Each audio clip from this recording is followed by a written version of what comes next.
এত দিলে হলে কেমনে চলবে? কাজ তো সব নগদ নগদ করতে হবে।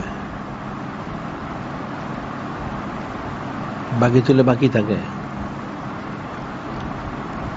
ফার্সিতে একটা কথা আছে, হার সবে গুয়াম কি তবা ফর্দা মিকুনাম, বাচ্চু ফর্দা সাথে ইমরোজা ফর্দা মিকুনাম। হার সবে গুয়াম কে ফর্দা তবা মিকুনাম। একটা লোক সারাদিন গুণা টানা করছে, রাতে শুয়ে শুয়ে চিন্তা করতেছে অনেক গুণ হয়েছে, আচ্ছা তবা করলাম, কালকে তে ঠিক মতো চলবো। হার সবে গুয়ামকে ফর্দা তবা মিনাম, ফর্দা কালকে সকালের থেকে একদম খালেজ তবা করে ঠিক মতো চলবো। বাচ্চু ফর্দা সহাদ ইমরোজা ফর্দা মিকুনাম। সকাল হলো একটা ভুল হয়ে গেল, তাহলে থাক, কালকের থেকে আবার জীবনে সে কাজ করতে পারবে না। নগদ নগদ করতে হবে। এটা তাড়াতাড়ি মূল বিষয়টা লেখো, লিখে সবাই জানো, শোনো, তারপরে বাকি কাজটা করো।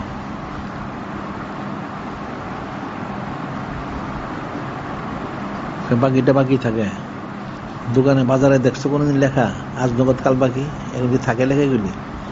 আমরা পাকিস্তান হলে দেখছিলাম দোকানে আজ নগদ কাল বাকি। তো একদিন আমি দোকানদারে জিজ্ঞেস করলাম, আজ নগদ কাল বাকিটা কেন? আজ নগদ কাল বাকি অর্থ হইলো যদি লিখি আজ বাকি কাল নগদ, জীবনে টাকা ফেরত পাওয়া যাবে না। আজ নগদ প্রতিদিন আসলে আজ হবে, তো নগদ নাও, কালকে বাকি নিও, কালকে তার আসবে না কোনোদিন, আর বাকিও পাবে না। সব নগদ করতে হয়। বাকি রাখলে সেটা বাকি থাকে, সব নগদ নগদ করতে হবে।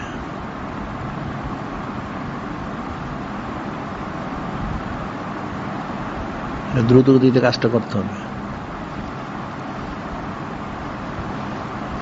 আর ছাত্রদের জিকির ফিকির দুরূদ শরীফ এগুলি তাগিদ দাও ঠিক মতো। জিকির আজকার না করলে, দুরূদ শরীফ না পাঠ করলে জীবনে কিছু করতে পারবে না। অন্তর যদি সোজা না হয়, বাঁকা হয়, তাহলে কোনোটাই পারবে না। অন্তরটাকে সোজা করতে হবে।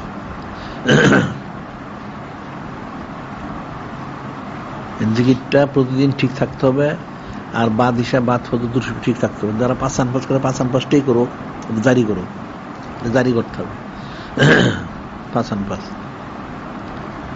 আর বাদ হিসাব বাদ হতে দুরূদ শরীফটা এটা রীতিমতো ঠিক মতো পড়তে হবে। আর এখন সামনে মাহফিল শুরু হয়ে গেলে বিশেষ ইন্তেজামিয়া, তখন সবাই হাজিরে থাকতে হবে। আবাসিক ও অনাবাসিক সবাইকে থাকতে হবে।